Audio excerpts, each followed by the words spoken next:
Good evening, everyone, and welcome to this evening's City Council Candidate Forum sponsored by Irvine Watchdog. A few administrative items before we begin. We have a full crowd today, so I'd like to ask everyone to move inward to allow the latecomers to seat on the outsides. So if you could please look inside and move towards the center of the auditorium. Thank you very much.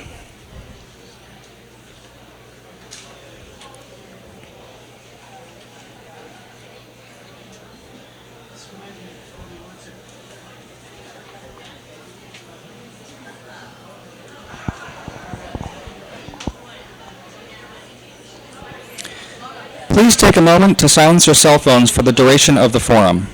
Restrooms are in the building behind us with signs posted on the doors and windows. In case of a medical emergency, please notify an usher. Thank you so much for your attendance this evening, and now please welcome our moderator, Norberto Santana Jr. from the VoiceofOC.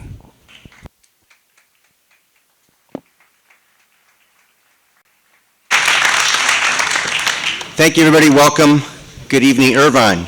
Thank you again for being here for another wonderful debate. These are exciting times to be able to see lots of different candidates running.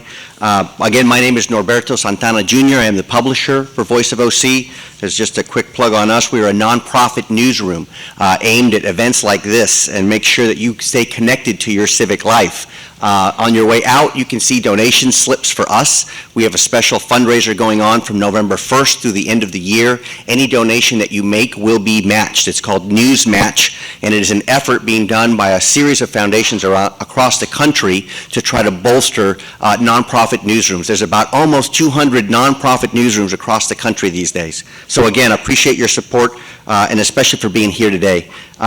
Before we begin, I want to just take a few minutes to review the process to let you know how the questions here for the candidates have been designed. Several weeks ago, Irvine Watchdog, which is the sponsor of this event, conducted a survey to find out what topics residents wanted to discuss. The results are pictured on the screen behind me, and then they'll be followed up with solicitations for specific questions, and it was mapped to these topics. There were over 100 questions in all. Many were duplicative, and so for some similar to enough, they were combined. Given the limited time this evening, we will attempt to answer as many of those questions as possible to educate you. As you can see in the program, there are questions that will be answered by all candidates, and some that are simply yes, no. And that'll be answered with the colored paddles that are provided to the candidates. The questions will be shown on the screen. Every candidate will have 90 seconds to respond to the question, and to keep things fair, we'll start with different candidate each time. Our timer, who is Irvine's newest voter as of yesterday, Maya Jaffe, happy birthday, by the way, we'll hold up a 30-second and then a 10-second warning sign, just to keep everybody on track. None of the candidates have advanced knowledge of any of these questions. We will be publishing, or Irvine Watchdog will be publishing all of the received questions so that you, Irvine residents, can see for yourselves how the questions were combined and presented. Above all, we ask for a respectful interchange here. By attending today, the candidates are helping you make a more informed decision this November. So let's be careful not to heckle or boo. We have had unfortunately two last-minute dropouts or people that have not been able to attend. Carrie O'Malley has had a death in her family. Irvine Watchdog will be posting a video statement from Carrie along with the live stream of today's forum. We all send Miss O'Malley our deepest sympathies at this difficult time for her family.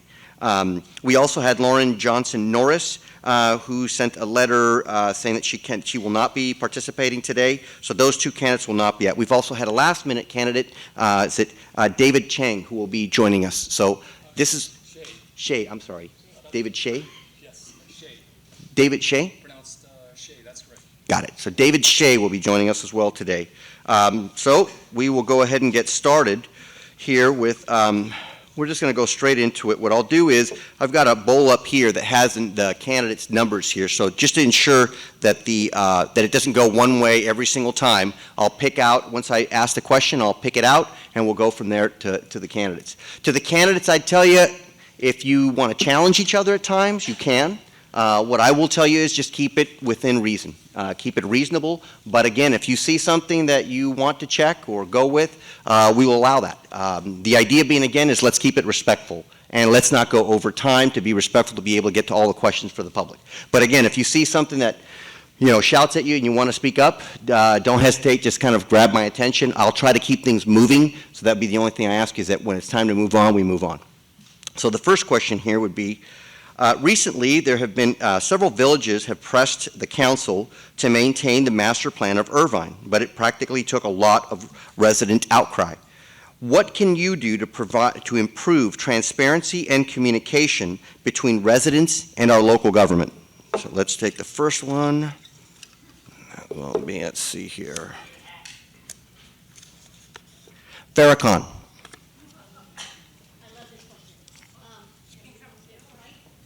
Is there a mic, Farrah? So I guess you come up here. Hi, everyone. So one of the basic things that we can do, even right now, is to make sure that we understand what's happening at the Planning Commission, because that's the first part of any new development that comes into our city. And when we have planning commissioners in our city that have no experience or education in planning, they shouldn't be sitting there. These are appointed positions by city council members, and that needs to change. We need to make sure that we're reaching out to our community and asking them, if you have the expertise in planning, we need you sitting on that planning commission.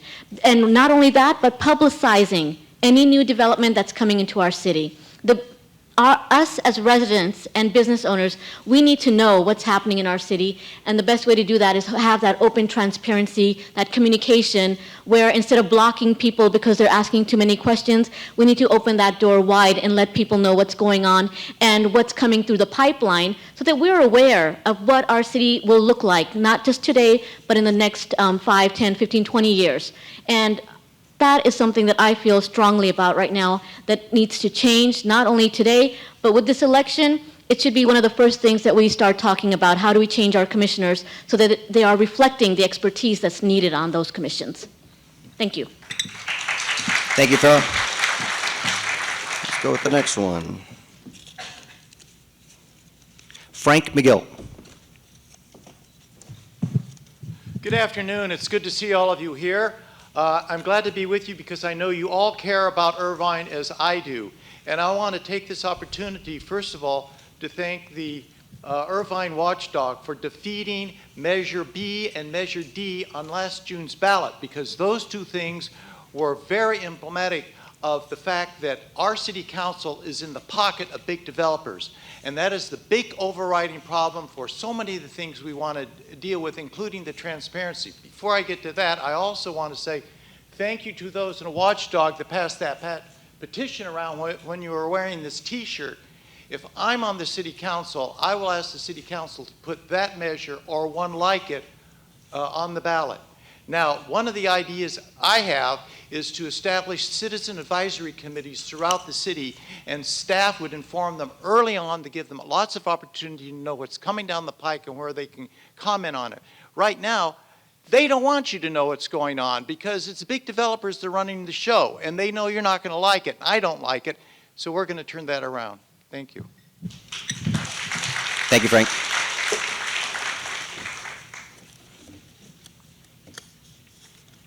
Dr. Lee Sun. Good afternoon. Thank you for being here, and thank you, Irvine Watchdog, for hosting today's forum. For the transparency is the most important thing for city government. The first thing is the commissioner's appointment need to be examined. How are they selected? I don't think it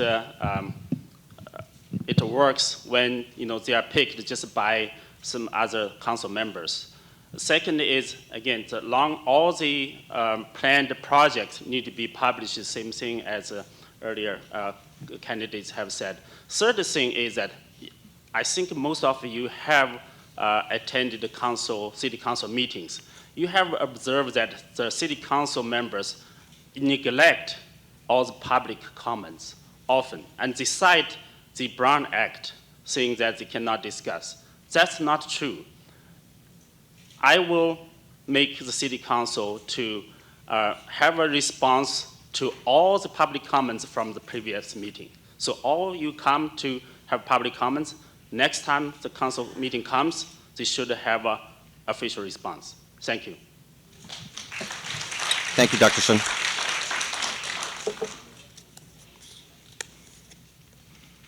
David Shea.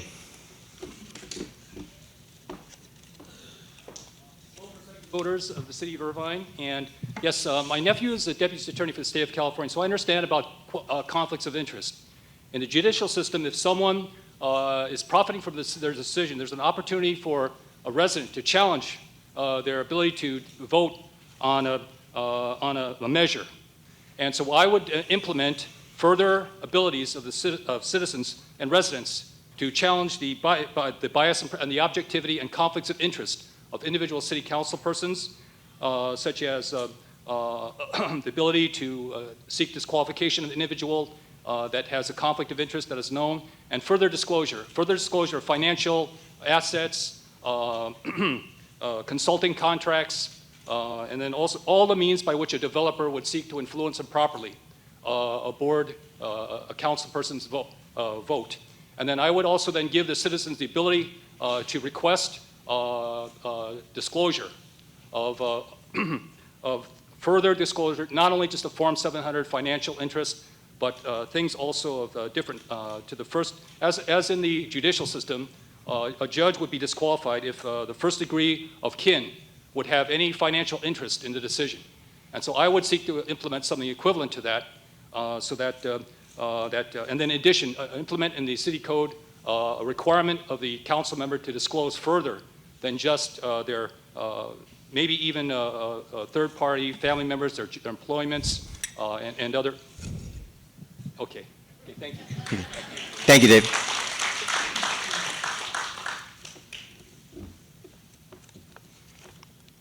Jaci Woods. Hi there, I'm Jaci Woods. Thanks so much for coming out. Now I can't see any of you. Step here, there, yeah. You know, I'm just so grateful that you all are here. I totally agree with everything that's been said. I think that what we need to do is totally open things up. These backroom deals, the meetings that are going on when the city council is not even listening to our impassioned pleas, and they're on their phones, God knows who they're talking to and what instructions they're getting. So I think it's imperative that we open all that. We have no electronics. Ed Pope has said that. He's going to ban all electronics if he's voted mayor. And I think that's important so that we're not having separate meetings with other people. I also agree with my colleague Frank McGill, and that we ought to have council people, citizens that come, that voice your opinions, that tell us what you think. I think we ought to also, I was just talking to Karen Jaffe's daughter, what a smart young woman she is, carrying the message. We've got to have our youth involved too, and bring your friends next time too. They need to be here. Thank you. Thank you, Jackie.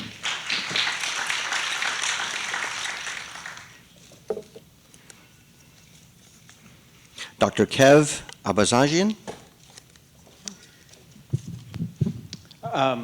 So I wanted to first thank the volunteers, the Irvine Watchdog group, who've done an amazing job at bringing forward a lot of issues that are coming up among the City Council and the commissions and the Irvine Community Land Trust here in Irvine. They're all professionals that are taking time away from their professions to work as volunteers to bring transparency to our city. Regarding the question, I am proud to have been endorsed by one of the city founders that helped draft the general plan that created Irvine as it is today, Mary Ann Guido.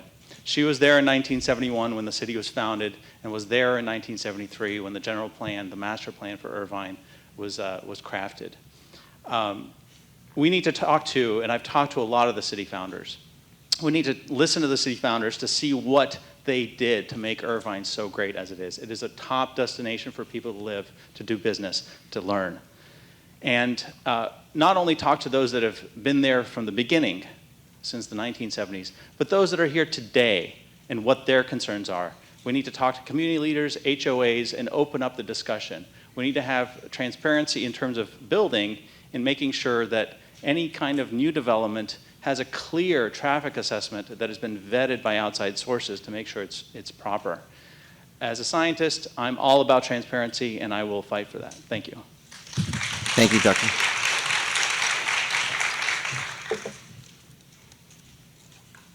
John Park. Hello, everyone. My name is John Park. Thank you so much for coming out on a Sunday afternoon. And, this question is kind of at the core reason, if you will, as to why I'm running. So I'm running for Irvine City Council mainly to develop a city government that's more inclusive, more transparent, and operates at the highest levels of ethics. And so these recent issues we talk about with the general plan, I would be completely against anything that would interrupt the very harmonious nature of our entire village's concept. In fact, I spent 2 weekends in a row going door to door in Rancho San Joaquin, talking to the residents while that issue was still on the table.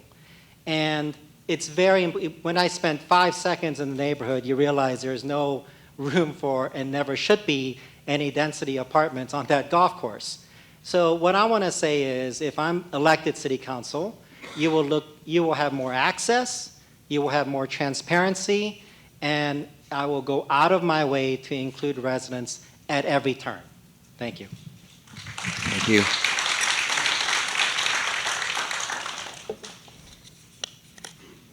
That's Carrie. Gang Chen. Good afternoon, everybody. First of all, I'm happy to be here. My oldest daughter graduated from Irvine High a few years ago. She actually got full scholarship for $300,000 and just got her PharmD this year. I'm happy to be back here. Go back to the question. I agree with Farrah Khan that we do need to appoint more qualified people to the Planning Commission. That's step number one. Step number two is the Planning Commission meeting is supposed to be open to everybody, but the problem is nobody even knows when they have the Planning Commission meeting. So we need to use social media, Nextdoor, or whatever to inform everybody about all the Planning Commission meeting. The third solution is if I'm elected, I want to make sure we go back to the village concept. Basically, within 1 mile of walking radius, we have all the service we need. That's why we have the successful planning of the Woodbridge area, which is award-winning. Number two is when they do have the area, they always build a new school and move the students from old school to the new school. I want to make sure they go back either 5, 10, or 15 years. They need to reopen the old school instead of selling the old school to develop, to build more housing to make the problem worse. So that's my solution. Thank you very much. Thank you. Okay, so next up we have a yes or no question. So here goes the first one. How much time do we have to respond? For yes or no questions, well, yes or no is yes or no. Yes, it's green, right? Boom, yes, no, yes or no. So you have no Green is red, right? Correct. Well, I don't know if you have time to think about it, but I mean, Yes, you're right. green, no is red. I think that's international, yeah. Yeah, we're good? Just want to put it on the record. Yeah. Everybody clear? Okay. So first question. The Irvine Unified School Board recently adopted district-based elections instead of at-large elections. District voting divides Irvine into 5 districts. Each district would elect a different a candidate from their district. Do you think the city of Irvine should do the same for city council seats? So, everybody? Well done. Okay. Let's see here. Next question, which is also a yes or no. This past June, Irvine residents voted on a contentious Measure B regarding the Veterans Cemetery. Will you pursue having a veterans cemetery built at the original ARDA site? Once again.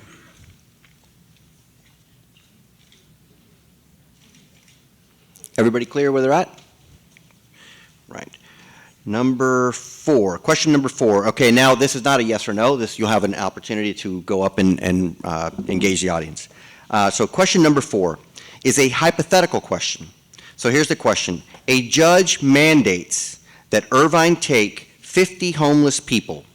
What do you do if you're on the council? First one, John Park. So you're mandated to take 50 homeless people from a judge. Well, if we're mandated, we would have to fight the issue in litigation. But I am not for a homeless shelter in Irvine, especially with the issues that were debated amongst the residents, obviously several months ago now. And with the homeless that were in question, mainly from the Santa Ana riverbed, as all of you know, and the types of that group that we were proposing that we bring to the 100 acres at the Great Park, I absolutely was against that, and I am still against building a homeless shelter in Irvine. Thank you.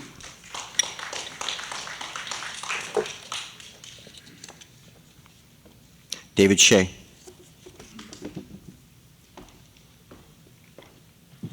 Yes, I would investigate the issues behind the judge's order to determine if the judge made an error under existing precedent and try to seek a correction reversal, and then review some of the more fundamental constitutional rights issues of self-determination, and then conduct an analysis and then appeal using the proper appellate channels to address the number of errors that would be I would review very carefully that would be under existing precedent, and that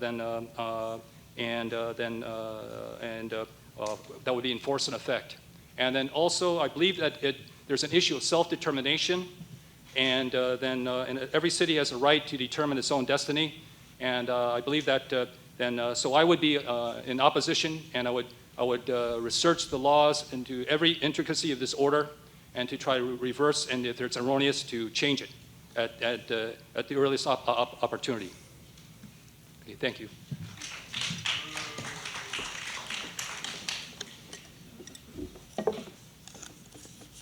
Dr. Kev Abazajian.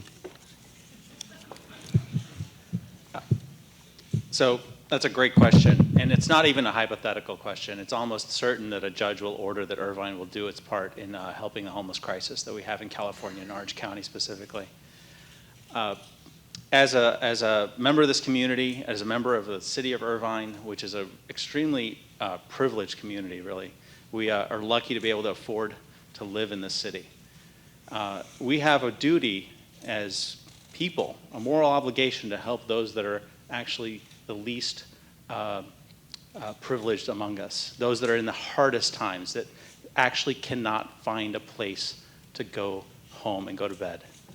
So I think we need to preempt this order. We need to actually go and find a way for Irvine to do its moral duty. And that doesn't mean, opening up a tent city in the 100 acres. It means actually doing it right. In the long term, as a scientist, I know the only evidence-based method for solving homelessness is permanent supportive housing with wraparound social services. That's what we need to do. That's the long-term thing, and that's what the county should have been doing with its $230 million for years now that it's been sitting on.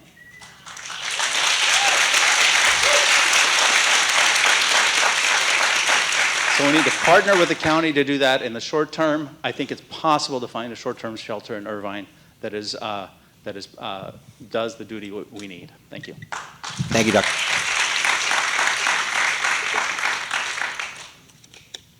Gang Chen. I would let our city attorney to fight the decision, appeal the decision. I'm against any homeless shelter in the Great Park or anywhere in Irvine. It's a balancing act here. We all want to help the homeless people, but in the meantime, we don't want to endanger our neighborhoods. So, first of all, the homeless shelter is not 100% full. There's a a certain percentage of the homeless people, they choose not to live in the homeless shelter because they want to use drugs or whatever. If you read the newspaper, when they clear the riverbed in Santa Ana, they clear thousands and thousands of needles there. We don't want to bring this kind of drug addict to Irvine. If they have drug addicts, we need to send them to the drug rehab center or whatever it takes. So it's a balancing act. We want to help them out, but we want to also protect our neighborhood. Thank you. Thank you.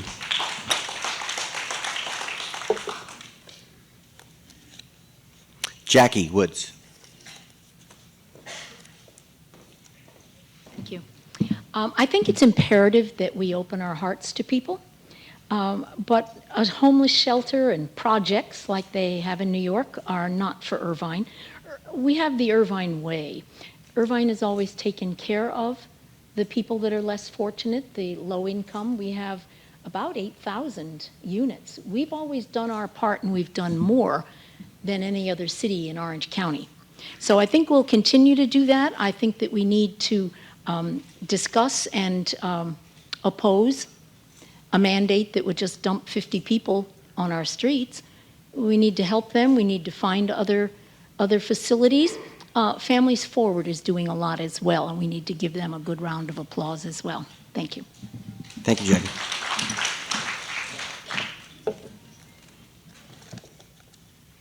Dr. Lee Sun.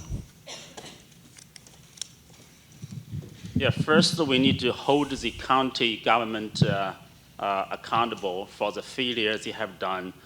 They hid more than $200 million for many years without doing anything. That created the Orange County homeless problem.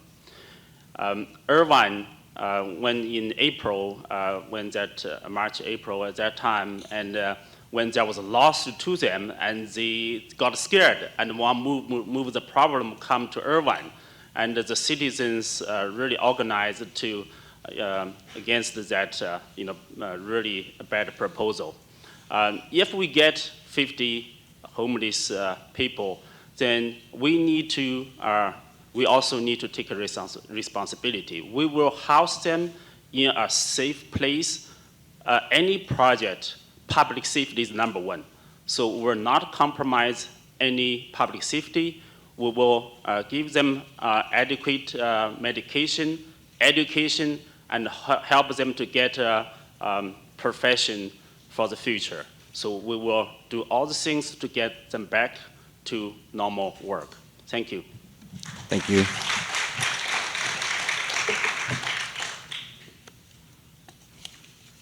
Farrah Khan.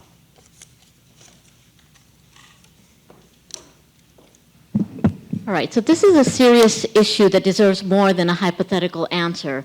We need some facts that our community needs to be aware of. And the facts are, the UCI study, the United Way study, shows that the majority of people that are homeless right now are families that were one paycheck away from staying in their homes. There are women that are on the street that are being abused because they don't have the support they need. There are children that are on the streets that are not in school right now. So when we're talking about homelessness issue, yes, we can blame the supervisors for not putting into a plan the $200 million, but also us as leaders, as a city of innovation that we call ourselves, we can't put our head in the sand either. If our supervisors aren't doing the job, we need to show them how it's done. And it's not about us taking control. Before there's a mandate, we need to hold the reins and tell the judge what we are willing to do and demand the rest from the 33 other Orange County cities. That's what needs to happen. And it's not about bringing homeless into our city. Do you know that we already have housing for the homeless in Irvine? Are you aware of the Irvine Land Trust that provides affordable housing not only for those low-income families, but those that are just coming off the streets? We already have that. So why aren't we putting some more effort into the Land Trust, opening that up to transparent review, and making sure that we are providing the housing that is much needed with the wraparound services paid by the county to help those that are within our community right now? That's where we start. But before we get to the point... Time's up. Sorry. All right, I'll come back.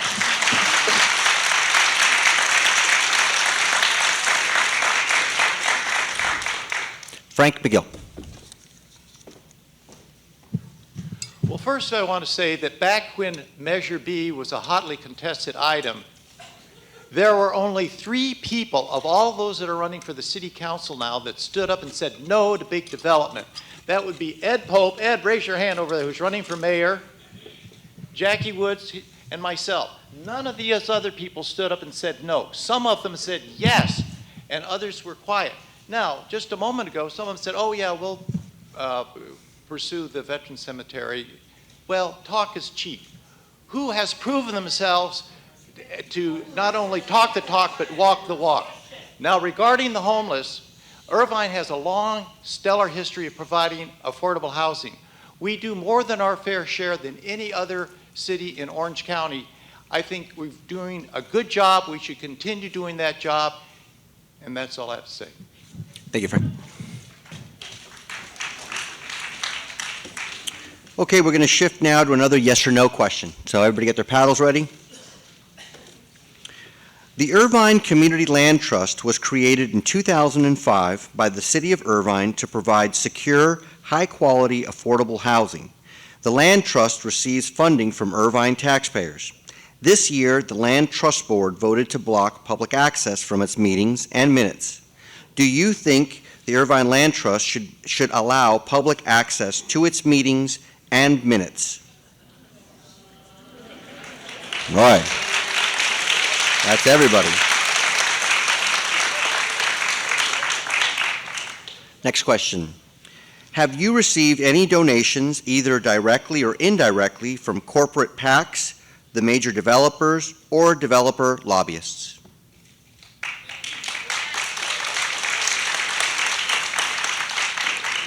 Okay. Now we're back to a regular question in the sense of that will require you to go up to the podium. Our city has seen unprecedented growth. We have overcrowded schools and traffic issues as a result. What is your traffic solution for the city?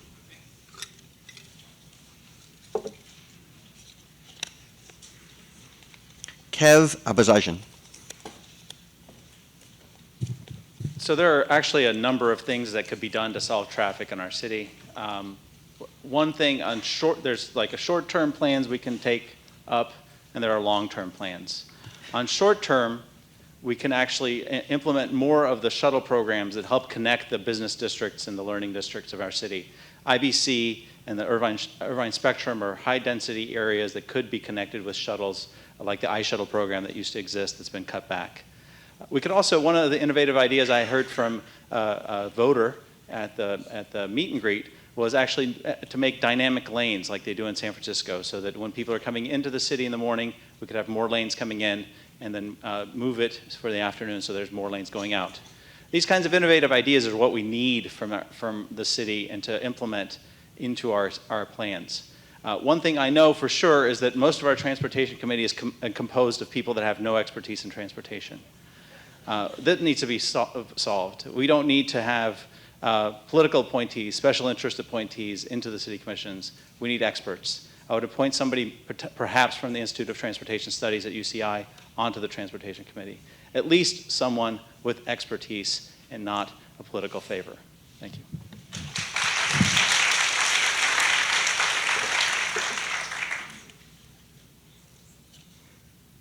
David Shea.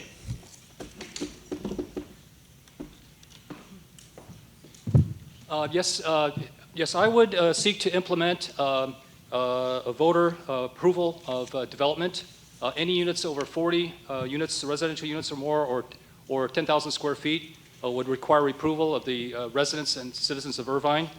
And then technology is a very wonderful thing. Better algorithms in terms of planning green lights and analyzing traffic density, and using different problem-solving algorithms to try to gauge the different statistics on traffic use, and to make more network type of analysis, and utilize our technology to focus upon coming up with an optimal solution that will be instantaneous. And then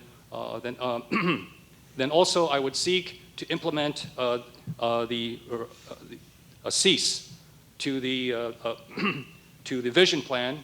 The Irvine Vision, the City Council, approximately in 2005, implemented a plan which allowed residential development in business districts. And they went from approximately 55 units per acre to something where 55,000. I might not be 100% accurate on that statement, on that figure. And so that seemed to be an issue which resulted in this high density wall-to-wall skyscrapers that we were all seeing. Okay, thank you. Thank you.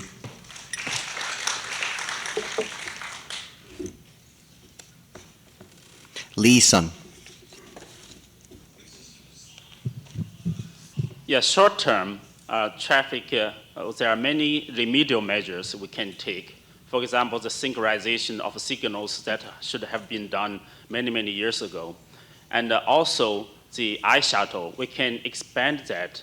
I had experience of a long commute before. And when you commute to the place you work, it's difficult when you get off the train, then what do? So that's tough. If we have the iShuttle now, we should expand that from the Metrolink to all the business centers. And also between the business centers, we should have a good iShuttle. Really need to expand the service. And also, I would talk to the businesses. Actually, in my company, it's not in Irvine, it's in another city. And we have flexible hours. All our salaried employees could start anywhere from 6 to 9 a.m., anytime they want. So our employees do not have traffic issues.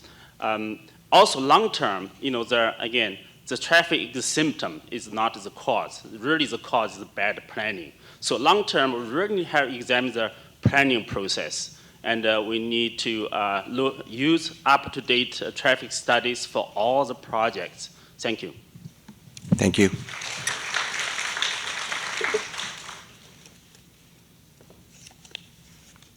Gang Chen. I would try to solve the traffic problem by going to the root of problem instead of just treating the symptoms. How to do it? Irvine is great because we have an architect whose name is William Pereira, master planned the entire city. Unfortunately, we deviated from the master plan in the past 10, 20 years. So number one is we need to go back to the village concept. Make sure we have, within 1 mile radius, we have grocery store, daycare, everything that you need. Kids can walk or bike to school. Number two, when developers build new schools, they move the old people from the old school to the new area. They can do it for 5 or 10 years, but they need to reopen the old school in the old neighborhood. That's the way to do it. Number three, I'm not going to stop all development, but I want to encourage mixed-use development around UCI area, because when I do door-to-door campaign, all the students say the rent is too high. If we do some mixed-use, like on the first floor, they could have 7-Eleven stores and so on. The kids can go downstairs to buy food, and then their dormitory is upstairs. They absorb all the traffic within the same building, mixed-use buildings. That's what we can do. Besides that, we can do some temporary fix, like synchronizing the signals. For example, we all live in Irvine. The signal at Jamboree and Main is the worst, and also there's another one, right? Sand Canyon at the school is worse. So we have to make sure we solve the problem from the root, and then we can do some temporary measure to solve the symptoms. Thank you. Thank you.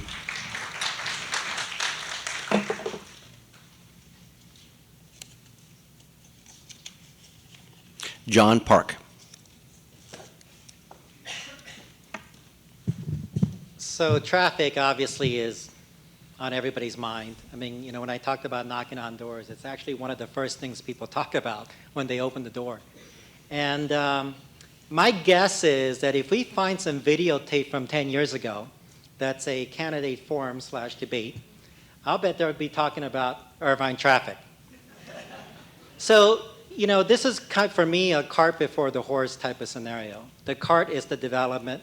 So if you really think about this scenario, the core issue is overdevelopment. We need to pump the brakes, quite frankly. That's what we need to do, and that will help a lot with the traffic.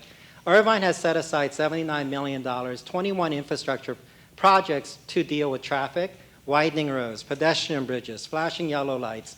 There's a lot of work being done, but if development doesn't get slowed, or at least, again, pumping the brakes, the traffic issue will never catch up. And 10 years from now, we'll be having a debate and forum just like this one, and we'll be talking about traffic then too. Thank you.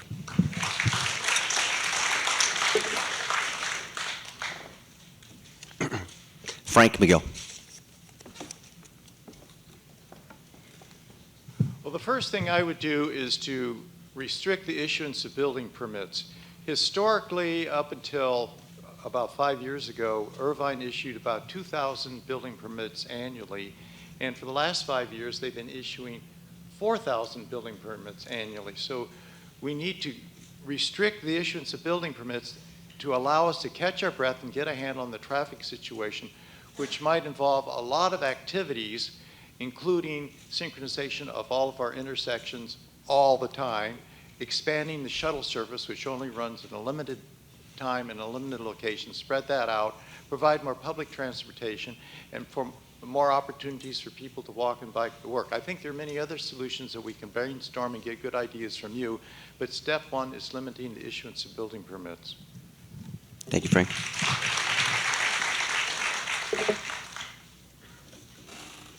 Farrah Khan.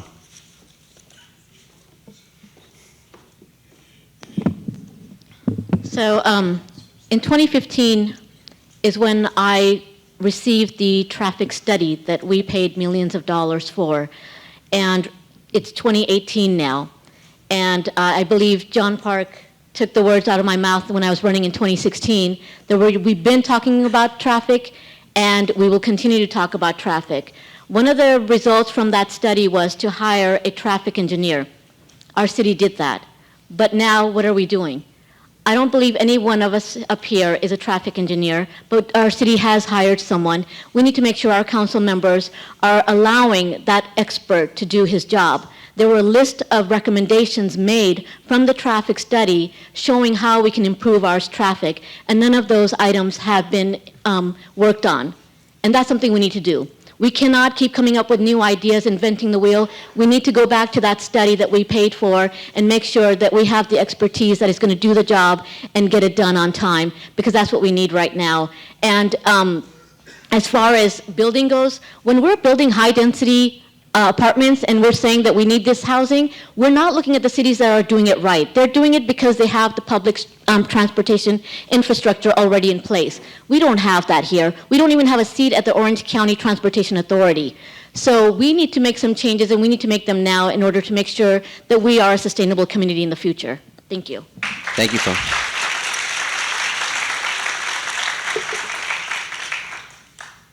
Jaci Woods.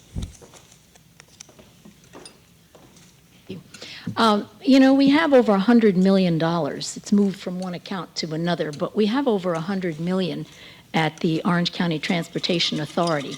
We can greatly expand our iShuttle.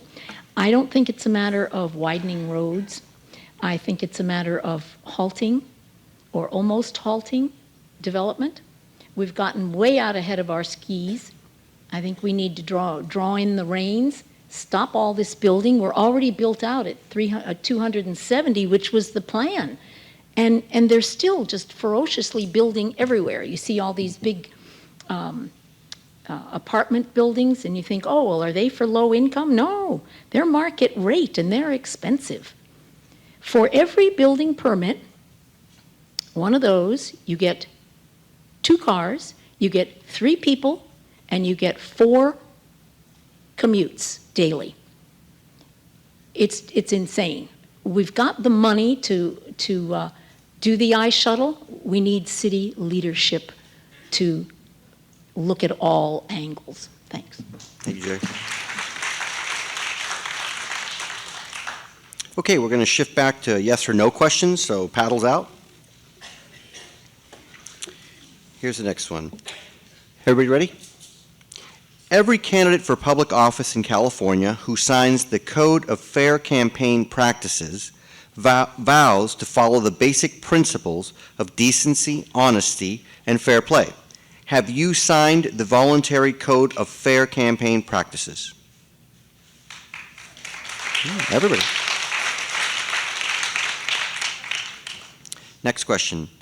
Last week, Mayor Don Wagner placed on the City Council agenda a discussion to oppose SB 54, having to do with immigration, and remove Irvine from being a sanctuary city. Do you think Irvine should remain a sanctuary city? Interesting.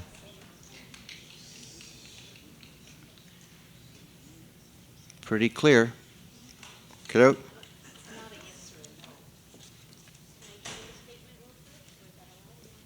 I mean, yes or no is yes or no. If you want to maybe take that up in your in your conclusions towards the end, you maybe can. Let's go here with, next question is a full question. Do you think housing affordability is an issue in our city? If yes, what do you plan on doing to improve housing affordability? And this, again, is one that you'll get to address the audience. Gang Chen. Housing is like any other merchandise. It's the price is decided by supply and demand. So to solve the housing price problem, I think we need to make sure we develop more mixed-use housing for UCI and surrounding area. One of the major attraction for the Irvine is UCI and that area. We cannot lower the housing price by stop development. But we do want to make sure the developer is held accountable. Once they build the housing, they need to generate the related infrastructure. For example, I live in Irvine since 1997. We have 5 libraries. We have 3 high schools. So far, after 20 years, the population has tripled from 100,000 to 300,000. We still have the same 5 libraries, and we still just gone up to 5 high schools. We want to make sure the developer made their money, they still need to pay for the infrastructure before they can take all their profit and move on. That's what we need to do. Thank you. Frank McGill. We should continue our active affordable housing program that we've had for many, many years, and it's been very successful, and also encourage a mix of housing types, small, large, single-family, apartments, townhomes, etc. Thank you, Frank.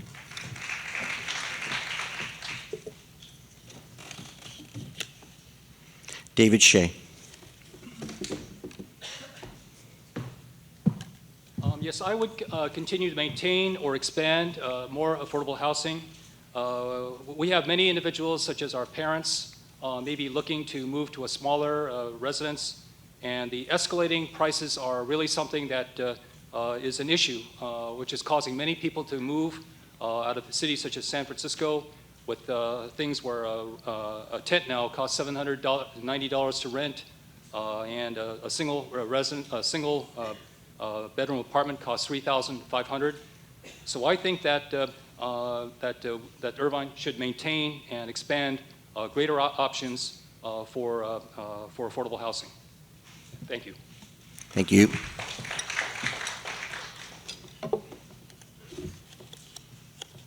John Park. So I believe Irvine's a leader in this area of affordable housing. We have 4,000 units already, slated to add about 5,400 units, and income at 30 to 50% of our median income of $92,000 a year. So we are actually viewed as a leader in this area. But you know, one thing about going back to development a little bit, all of you know about a lot of the apartments that are coming online.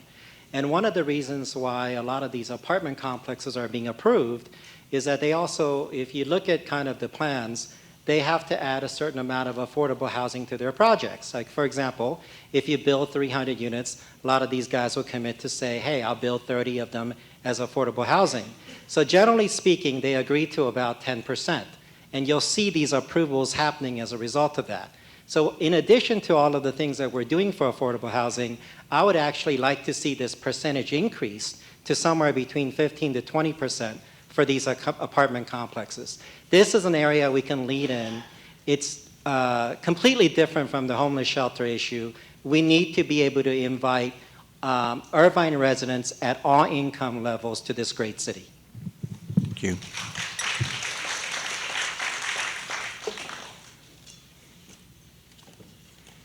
Jaci Woods. My suggestion is that we put together an oversight committee for the housing settlement funds. There's $21 million in that. We want to spend it wisely. Right now, they're in closed meetings. We don't get to see anything. We don't know where the money is spent. I think we need greater transparency. there's a scandal brewing there, and I think we need to open all of that up and take a good look in the sunshine. Thank you, Jackie.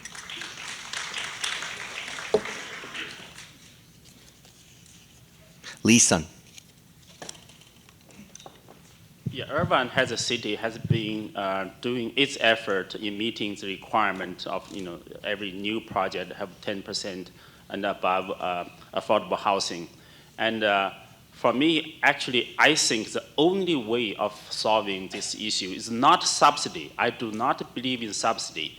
The key is to have good planning, have a mixed type of housings, different tiers. You build housings with expensive, you choose the ones you can afford depending on your capability. But I do not believe in subsidies. Thank you. Thank you.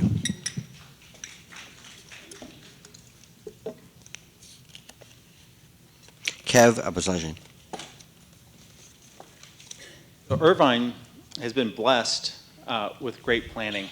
As I've mentioned, the city founders in the original 1973 general plan were inclusive and visionary in what they did. And one of the things they did is create a 15% allotment for all new development to have affordable housing requirements. That has made Irvine accessible to not just those that are privileged and wealthy, but also those from a broad spectrum of incomes.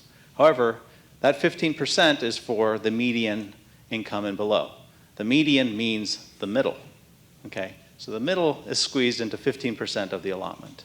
So we can reassess that, as John Park said, maybe we need to increase that fraction.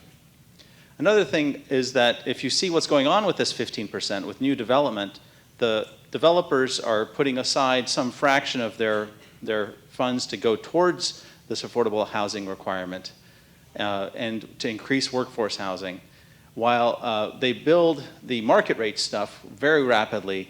The stuff that's going on for workforce housing and more affordable housing is put off for 10 years. So we need to make sure that that housing comes online quickly and equitably. Thank you. Thank you. Farrah Khan.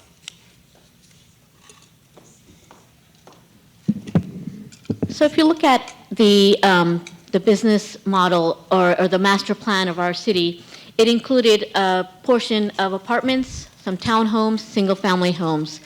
And it also, the percentage that we're looking at on affordability is 15% currently.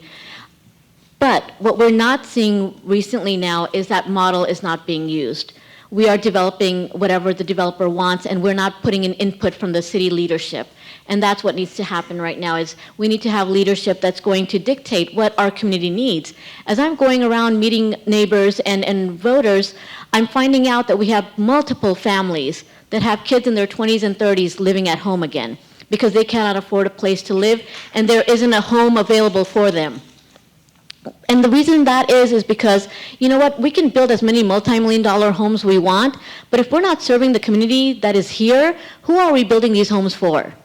What are we doing to accommodate the population that we have here? And one more thing I'd like to add really quickly is the master plan for our city was set up to be 70% homes and 30% apartments. Currently, we are at 50% and 50%. That needs to change. Thank you. Thank you, Farrah. I added one last year question at the behest of a member of the Orange County Grand Jury that I was able to see in the audience. And by the way, I would tell you all that if you ever have a chance to join the Orange County Grand Jury, it is a wonderful chance to participate in your government. They are a roving sort of an analysis unit. They take a lot of time. They dive into some really good issues. We as reporters love the work they do. Here's the question that was put forth. Absolutely, you should go check out your Orange County Grand Jury. I've called it the highest form of citizen involvement that you can do. It's really a huge work. And here's the question: Irvine City Council recently voted to remove Irvine from the Orange County Fire Authority. What is your opinion on that issue, and what should Irvine do moving forward? Let's see here. Correct. They haven't voted to remove. They're considering it. It hasn't been removed. Let's redo that. Say they're considering to remove. I appreciate that, Frank. And what is your take on that? Should Irvine, in a sense, be removed from the Orange County Fire Authority? Do you think Irvine is getting a fair deal from the Orange County Fire Authority? Make sense, Frank? You're up first. No, this is one, you can speak to it. I may have my figures off a little bit, but I think it's something of this neighborhood. We pay $60 million to the fire authority every year, and we only get 60 million, and we only get 40 million in services. So that's a significant disparity. And I believe we should look seriously into withdrawing and having our own fire department. We have our own police department. Why not our own fire department? But I can't say definitively that we should do it, but it deserves serious consideration. Thank you, Frank.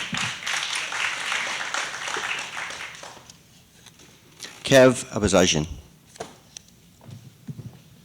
So I was speaking to another city founder that was involved in setting up in selling the Irvine Ranch to the Irvine Company and a lot of the activity that was happening right at the start of the city. And he told me that, about one of the projects that he was involved in, and he said, that decision was so stupid it must have been political.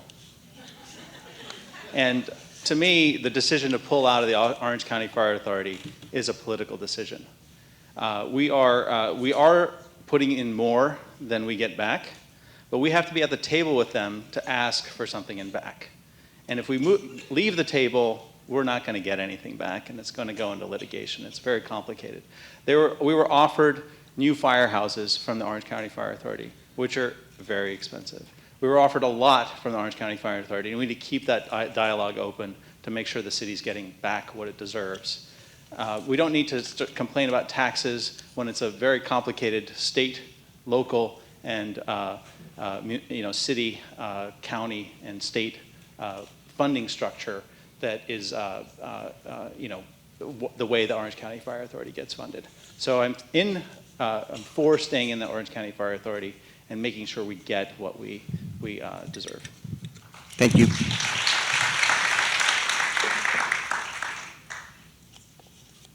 John Park. So I believe that it's a good thing that we've entered into negotiations. So the way the Orange County Fire Authority's budget works is that Irvine actually pays for 15% of their entire budget. And over the next 12 years, we'll actually overpay by somewhere in the ballpark of $200 million compared to the services that we receive. Meanwhile, the Orange County Fire Authority carries a pension liability debt of nearly $500 million. So this is a complicated issue, but because I'm running for Irvine City Council and I'm fighting for the residents of Irvine, I'll say that it's really good that we entered into these negotiations.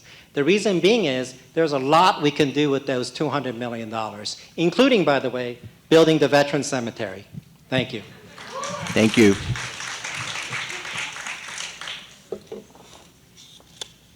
Jaci Woods. Has been mentioned, it's a very complicated issue. I think that we need to sit at the table. I know, remember the sheriff a few years back, they changed contracts in several cities in Orange County, and that turned into a big mess. So I think it takes a lot of forethought, and I think we need to sit down together, figure it out. We are paying much more than we get back.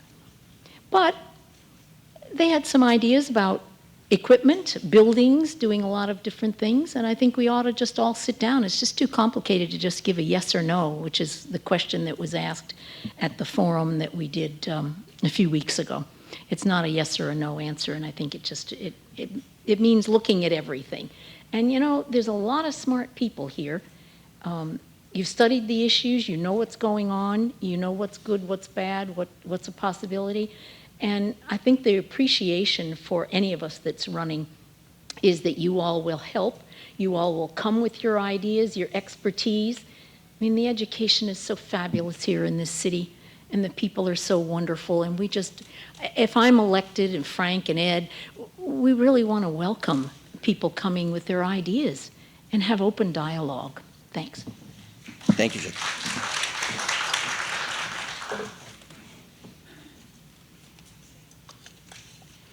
David Shea.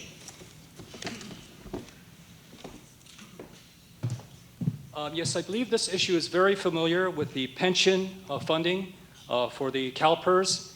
And then I've studied this issue with CalPERS, and I found that many of these investments that were being done by the individuals charged with the responsibility to do that were investing in things that were very fraudulent, such as fraudulent mortgage-backed securities that have been sold maybe 2 or 3 times.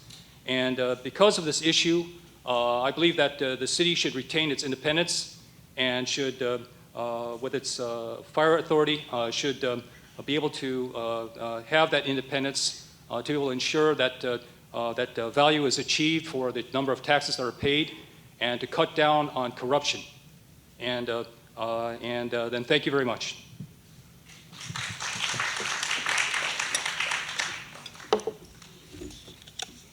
Farrah Khan. All right.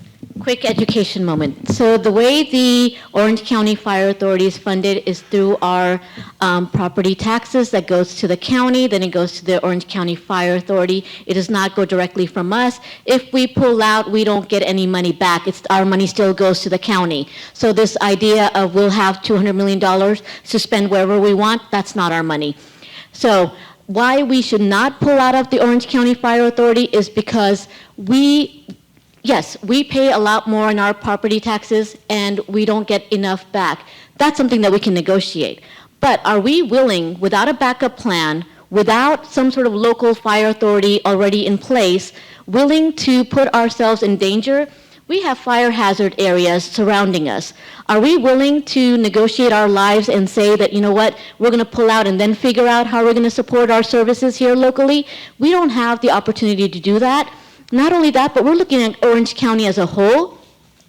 When we pull out, we are also putting into danger those smaller cities that do not get the services they need, and we help provide those services. So it needs to be a negotiation for sure, but it needs to be done correctly and it needs to be done right. We cannot be in litigation all the time, something that our city leaders love to be in. We cannot waste our taxpayer dollars in litigation anymore. Thank you.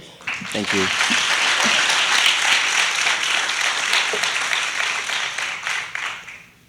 Lee Sun. Yeah, the undisputed fact is that we are overpaying quite significant amount of money to the OC Fire Authority for our services. Now, a bad contract is a bad contract. We take it. For the past, we really cannot do anything. Those money are not ours. It belongs to the government, that's fine. But for the future, we definitely need to do something. We really need to engage in friendly, serious discussions. We cannot just still do the same thing. $200 million is a lot. As we said, can you think about that put in our schools? $200 million, our schools will be the best in the country. Sure, that's hypothetical. We could not do it for the past. For the future, we really need to engage in very serious discussions. Thank you. Thank you. Gang Chen. The solution is very simple.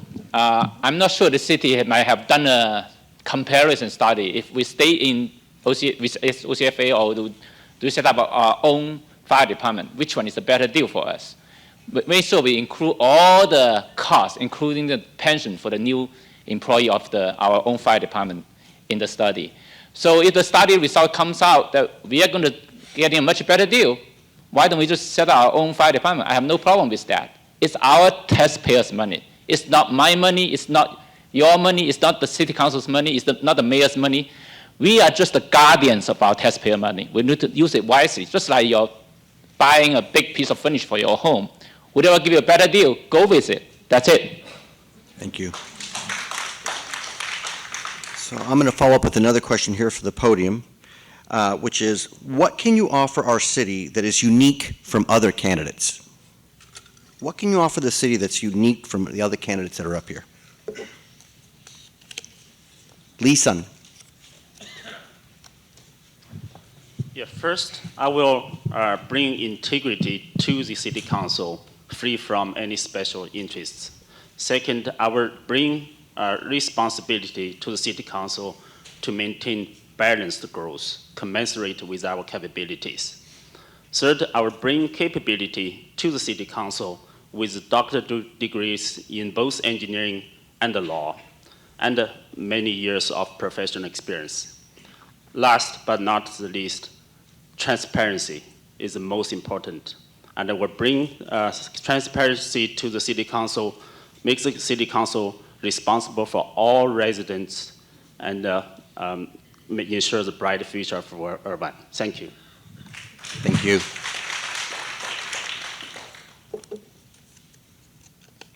John Park. So, as far as what I offer differently, I'm not sure if it's different, but I would tell you that first and foremost, I would say access, transparency, and I would say the highest level of ethics possible as a city council member. As far as my background in business, I believe that that's unique of myself because I have 25 plus years in business. I've been a business owner for the last 13 years.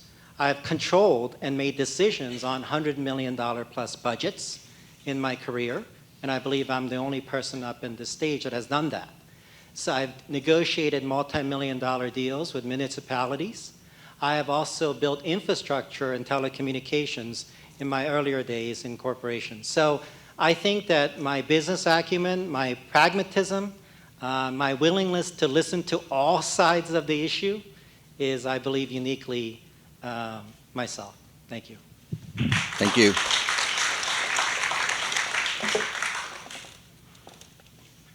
David Shea.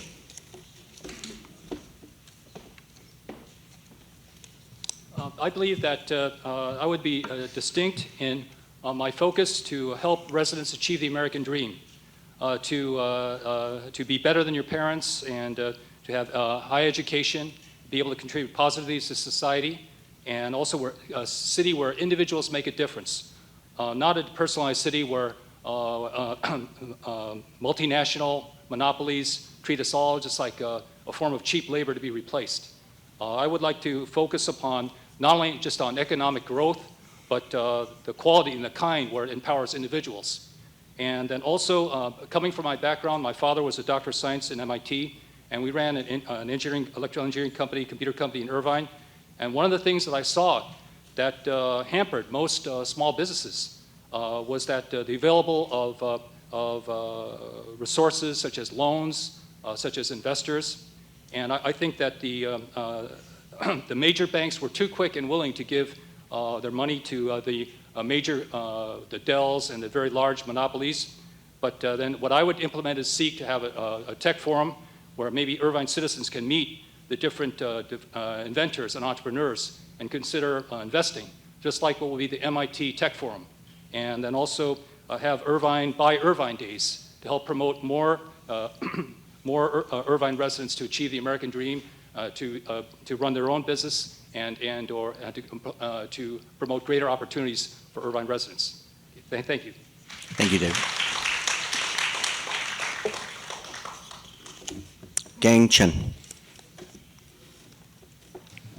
Irvine is great because it was master planned by an architect whose name is William Pereira back in 1960s. Unfortunately, the city has deviated from this master plan. So it was master planned by a great architect, so it takes another architect to bring it back to its right track. I'm the only licensed architect for the entire panel, okay? So we want to make sure we restore the village concept. We want to make sure to hold the developer accountable, make sure if they move the school to a new location, they reopen it after 5 or 10 years. And as an architect, we just not only just design buildings, we are a coordinator of different stakeholders. We coordinate with owner, city, different consultants, contractors, everybody. So my entire life has prepared me for this great position of city council. And last but not least, I'm one of you. I have worked in Irvine since 1995. I bought my first house in 1997. All my kids went to Irvine Unified School District. Irvine is my home. I love this great city dearly. That's why I want to run for the city council to service you, to give back to my community. Thank you. Thank you.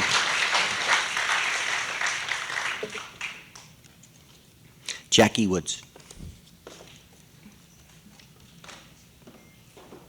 Well, I'm not an architect. I wanted to be an architect, but I didn't want to do the work it took to be one. And that's the truth. What I bring that's unique is that I've been here 47 years, and I don't know that anyone on the dais can say that. I marched on Washington for women's rights 50 years ago. It wasn't that I wanted to take men down, but I wanted all the women's boats to float.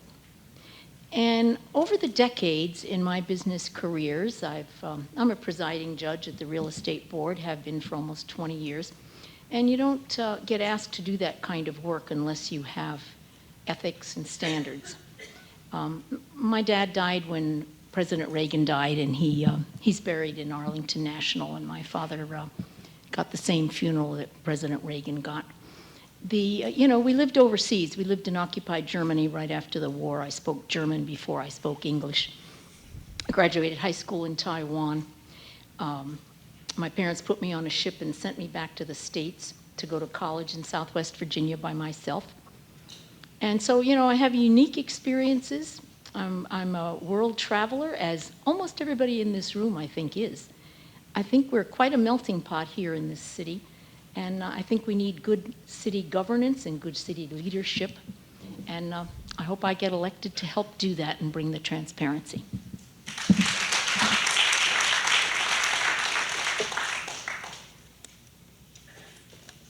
Frank McGill. Where I'm different from everybody else that's running for the city council is that I'm an urban planner. I have a master's degree in urban planning. I worked for the Orange County Planning Department for 30 years, where I helped to create 15 planned communities. I know what good planning is and what it's not, and I can tell you for the last 5 years in Irvine, it hasn't been very good. I've interfaced closely with all elements of local government. I know how government works. I believe I can help turn Irvine around. Thank you. Thank you, Frank.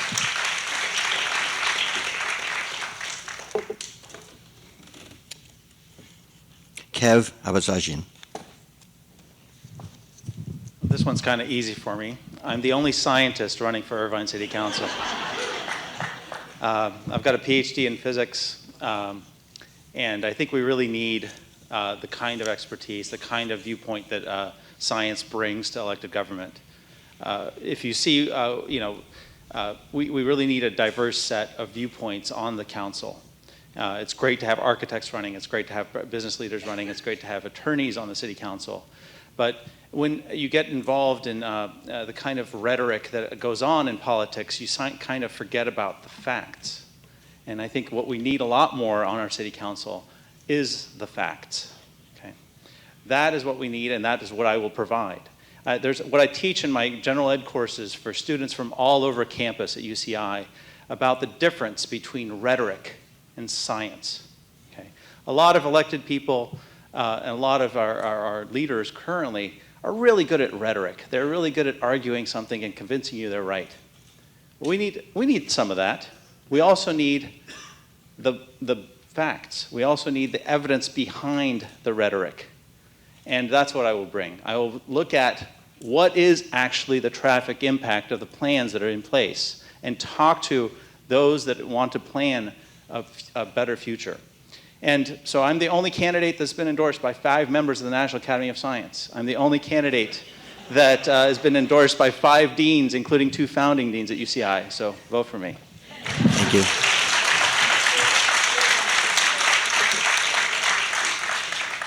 Farrah Khan.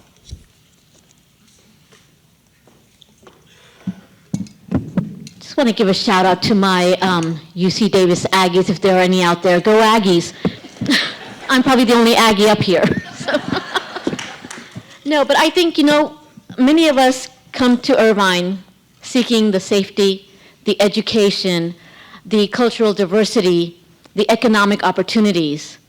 But how many of us have put in the time and effort to be at the city council meetings, meeting after meeting after meeting, fighting for issues that protect all of us? I've been doing this for the past 5 years. That's why in 2015 is when I decided I really wanted to run for city council, because I was tired of going to city council meetings and telling our elected officials what they were doing wrong and how they should be doing it right. I was tired of going door to door, gathering people to come with me to those city council meetings to stand up, because in numbers is when we win. And I was tired of telling the city council members that they had to stop lying to us. I'm battle tested. I ran in 2016. They attacked me with $70,000 of negative mailers going to every voting household, and I still came in 4th out of 11 candidates as a brand new PTA mom running for city council.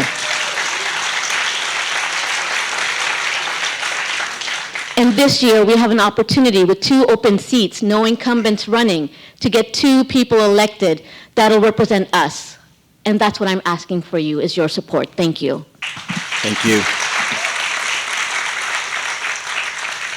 So we're beginning to get to the end of our session here. Farrah, you mentioned a point earlier that you wanted to speak to SB 54. What I figured we'd do is just open this up a little bit for any of you to speak to any issue that has come up in the forum that you want to kind of go a little bit deeper on. That'll be next to concluding remarks for each one of you.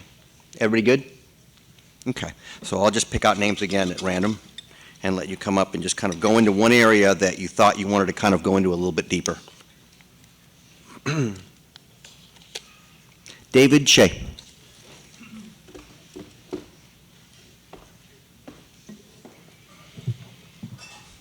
Yes, one of the issues that I would seek to expand and go into much more deeply is the issues of corruption.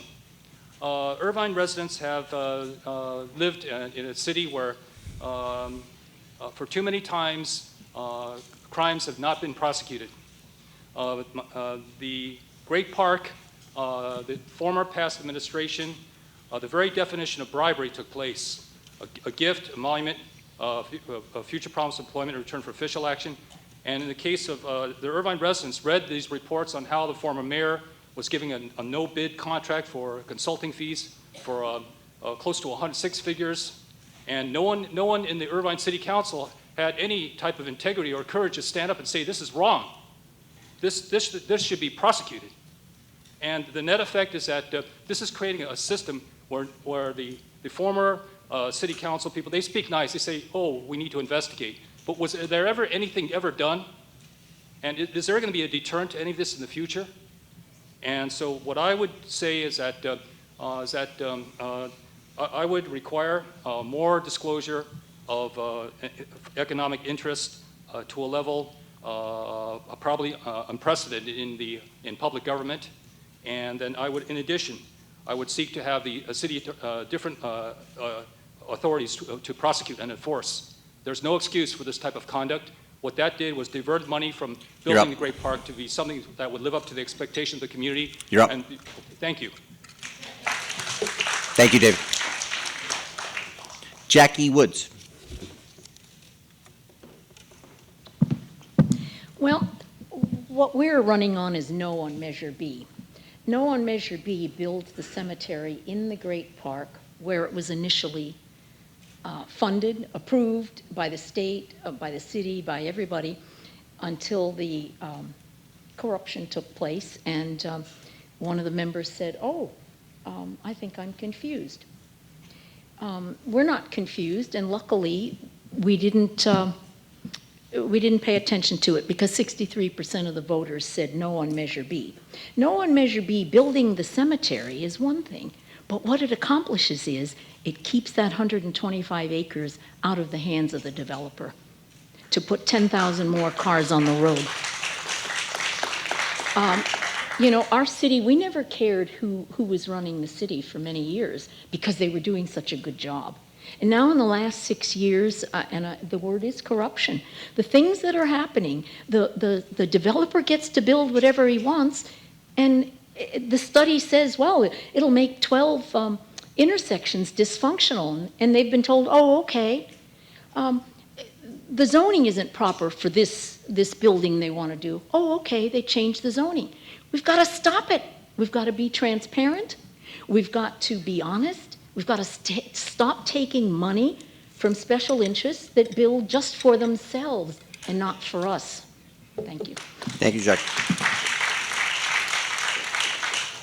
Farrah Khan. So real quick about SB 54, the only reason that I support that bill is because our federal government has a job to do on immigration, and they do their job. What we don't want is our police that is supposed to be serving the community doing the job of the federal government. And that's really what the bill stands for, and that's why I'm in support of it. As far as my running, again, you know, I've got kids in our public schools. 2 of my boys go right here in Irvine High School, and I feel that it's about time that if I, as a PTA mom, as someone that is the executive director of a local nonprofit that deals with the faith communities and other nonprofits on issues such as homelessness and human trafficking, as someone with her husband runs a restaurant and catering company, someone with a background of 8 years of regulatory affairs management at a biotech, if I'm such a threat where my opposition feels the need to spend $70,000 against me to not get me into office, that should be a signal for everyone. We need people that are not connected with the current council. We need independent thinkers. We need people that are going to step up and speak out, and not just speak out during election time. In between 2016, even before then and now, you'll see, if you go back to the videotapes, you'll see me there. I'm speaking up on the issues, and I hope to continue to do that on behalf of all of us. Thank you. Thank you, Farrah. Frank McGill.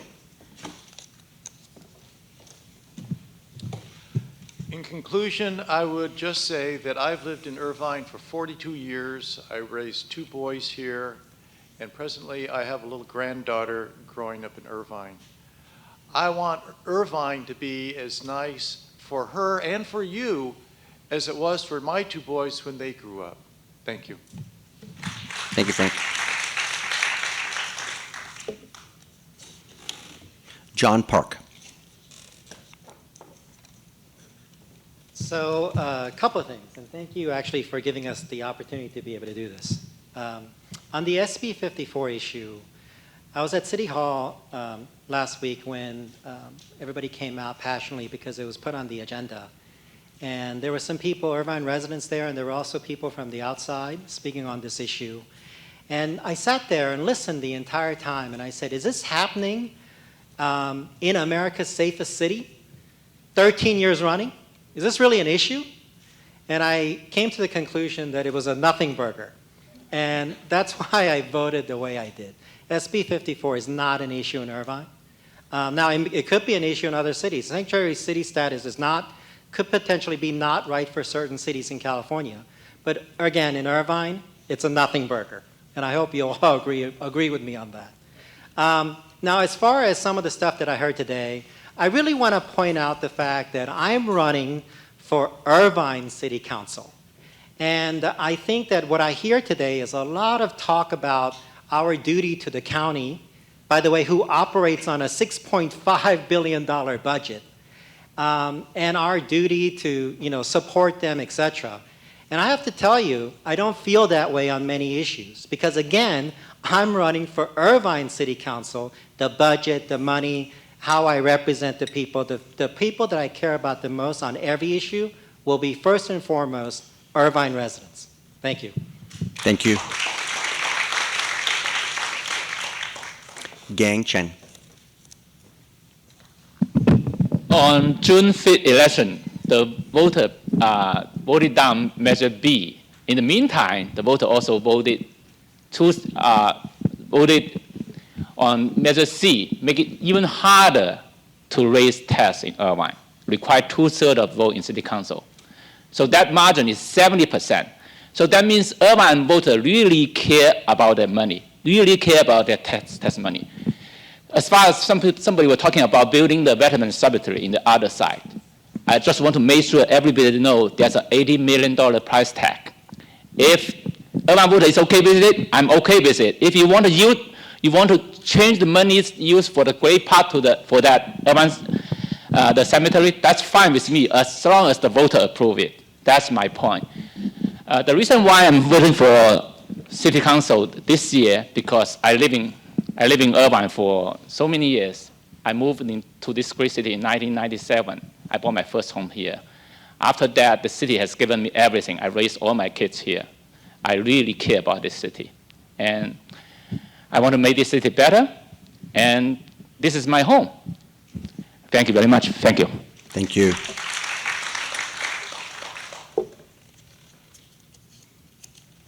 Kev Abazajian.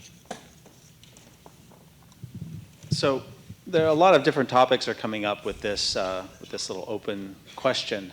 And I think I want to just talk about, I think, what is the pervasive thing that has gotten me to run, and after being here for just only over 7 years. My wife and I moved here with our son, who goes to our neighborhood school, because it was an amazing city to live in. We've also seen in the past 7 years a complete derailment of our political process. If you see what's happening, and you're here, so you probably know, but it's been taken over by independent expenditures. There's about $1 million spent every 2 years at the behest of the special interests that are putting in that money to get their people on the council, with attack ads and pro ads. That $1 million is about 10 times more than any individual candidate typically raises, about 100K. So Irvine has just become completely derailed in its elected leadership from the people that it represents. Things like trying to move the veteran cemetery, which would have been a boon for one of the developers. That was a symptom of this kind of malfeasance and basically control of the council. And also, SB 54 is a sign of the disconnect between the elected officials on our council and the mayor and our city. This is a city of immigrants. And we need to protect this city, and we need to protect UCI students who are among those who would be affected by SB 54.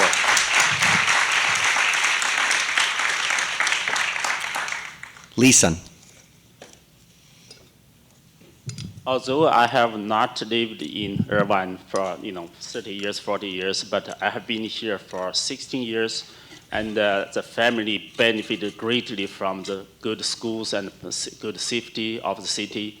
And my first daughter graduated from the public school and went to Harvard. My second daughter and son also graduated from public schools, went to Chicago. I really love the city. But Irvine is still one of the top in the nation. We just was the ranked second as the best place to live. But there's a clear decline. I see that clear decline in the schools, public schools, and also safety, and also everybody knows traffic. We really need to have people in the city council who are responsible for the residents and keep Irvine as the best city to live for generations to come. And the greatest strength of Irvine is diversity and innovation. Do we see that in the city council? Today's 10 candidates are a really good panel. Please vote 2 of these in this panel to the city council, and the city council will have diversity and innovation. Thank you. Thank you. Okay, we're going to move to concluding remarks now, and again, I'll pick some names. You thought that was concluding. Well, I had said that was something so that you could add on to something throughout the debate that you wanted to sort of talk onto. If you don't want to do concluding debates, you do remarks, you want to just call it here? Everybody is comfortable? All right, fair enough. This has been a wonderful panel. Again, a wonderful spirited debate. I certainly appreciate all you guys coming out. I do think you have a good sense here of what you can vote for and what each candidate is providing. So thank you again, Irvine, for always engaging. Oh, thank you. Wonderful job. Appreciate it. Thank you. Thank you. Thank you so much. Appreciate it. Great job. Thank you. Thank you so much. Great job. Oh, thank you so much. Appreciate it. Good job out there. Thank you so much. Appreciate it.